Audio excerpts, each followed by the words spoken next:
specifically for the SEAL community, what would you say is the most impactful attribute? Give me like top three, so you don't have to necessarily. Okay. Yeah. Top three, not in any particular order. Compartmentalization is, I would say, the number one, because compartmentalization is basically moving horizons. It's the ability to move horizons. Okay, that's number one. I think number two is well, we could debate on number 2 or 3, but I think number 2 has, and maybe it's not numbered at this point, but I think courage is one of it. We have to have an ability to step into our fear, and again, that's a neurological thing. Courage, people misunderstand courage for what you do for a living, but we have to know that courage is literally when we get that fear response, we're being asked or being provided neurologically these 2 choices: flight or fight, right? When you choose to fight, a specific switch gets clicked. That's the courage switch, and you get a dopamine reward for that, by the way. Okay. But all this to say, fear is subjective. Okay, so you could have someone who's generally an anxious person, and because every day, all day, they're stepping into their fear and discomfort, their courage level is high, right? So we need to have someone, or you could have someone who does crazy shit, right? But they don't have to access. So you might have met Alex Honnold, I'm almost convinced he's an autonomous robot. Yeah, so I also believe his endocrine system doesn't exist well, anymore. so in Free Solo, if you watch that documentary, I watched that documentary after knowing he was still alive, yes, and my fucking palms were still sweating. And you jump out of airplanes, for God's sakes. Yeah, so it's amazing. But you remember that documentary? They looked at his brain, right? And they saw that his autonomic amygdala, his amygdala hijacker, his amygdala doesn't get tickled the same way. His rheostat is higher. It takes more for him to feel fear. Now, I'm not saying Alex is not courageous, right? But what I'm saying is it takes more for him to access the fear switch. We cannot access the fear switch in the absence, or we cannot access the courage switch in the absence of fear.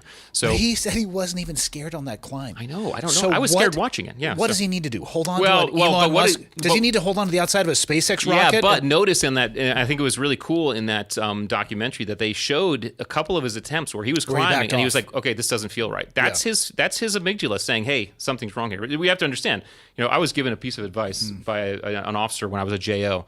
He said, Rich, beware the fearless leader, because that guy's going to get you. That guy's going to get you killed, right? So fear we use as a risk assessment tool. So I think he's dialed into. Obviously, he's been doing it for a long time, and he's done it safely, right? So I think he's very up to this point. Up to this point, right? So, but he's certainly dialed into his risk assessment tool, right? Wherever it kicks in. Okay? Yeah.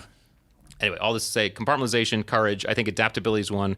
I think humor is one. I really do. I don't think there is not a team guy alive who doesn't have a good sense of humor. That I know guys I worked with that I believe could crush most modern day stand-up comedians. Yes. Yeah, that's right. Yeah. And they were doing 5-minute sets on target. Oh my! I mean, God. I mean, we both know Rob. Rob's now famous, right? And people have their opinions. Rob he was served to be always be a good friend. Rob was one of our primary class clowns. That guy was fucking hilarious. I mean, every time he'd have some sort of comment, and we just have us in stitches.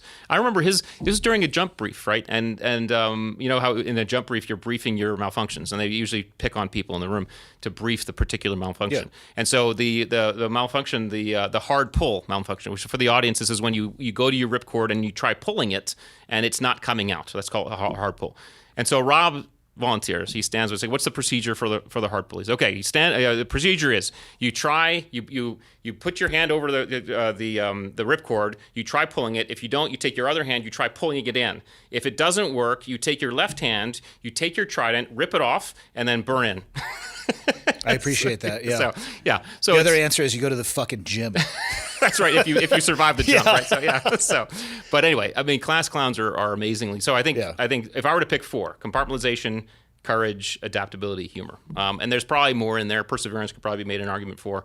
With those, though? Cunning, I think, could be an argument for cunning. But again, which ones will predict someone making it through buds? I think compartmentalization would predict someone making it through buds.